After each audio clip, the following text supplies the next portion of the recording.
កូនទីអានតែសៀវភៅដដែលៗពុកម៉ែបងប្អូនមានដែលចាប់អារម្មណ៍អត់ពេលដែលគាត់កាន់សៀវភៅនឹងមួយហើយកាន់ម្ដងហើយម្ដងទៀតអានម្ដងហើយម្ដងទៀតប៉ាម៉ាក់ដែលឆ្ងល់អត់ហេតុអីបានជាគាត់ចូលចិត្តអានតែសៀវភៅដដែលៗហើយគាត់អត់ទាន់អានសៀវភៅថ្មីហើយការអានដដែលនឹងដែរមិនមែនមានន័យថាគាត់ស្រឡាញ់តែសៀវភៅនឹងមិនស្រឡាញ់សៀវភៅផ្សេងនោះទេគឺគាត់គ្រាន់តែមានអារម្មណ៍ថា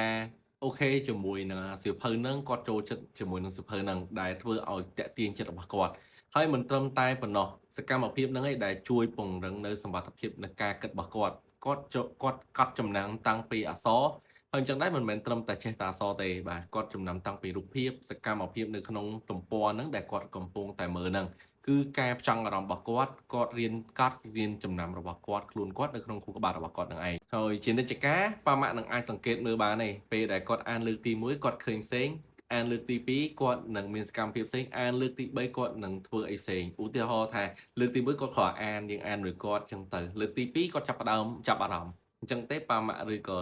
ឆ្អល់សួរគាត់ចឹងទៅសួរថាណាសត្វអីមួយចឹងទៅគាត់នឹងឆ្អល់តាមប៉ាម៉ាក់អាហ្នឹងគឺជា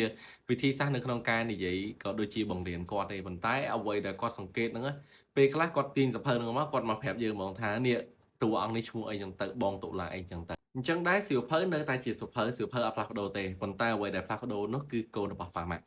អញ្ចឹងថ្ងៃនេះដែរគឺខ្ញុំមានបាទជាមួយនឹងសៀវភៅរឿងរបស់មកុដសៀវភៅដែលគឺជាសៀវភៅដែលមាន3ភាសាដែលរឿងនិទានរបស់ខាងគាត់គឺមានរហូតដល់6ក្បាលអញ្ចឹងពុកម៉ែបងប្អូនដែលចង់បានជាមួយនឹងសៀវភៅរឿងដែលជា3ភាសាហើយមានពាក្យខ្លីខ្លឹមចំងាយស្រួលយល់ងាយស្រួលបរៀនកូនពុកម៉ែបងប្អូនទាំងអស់គ្នាអាចទំនាក់ទំនងទៅមកុដសៀវភៅបាន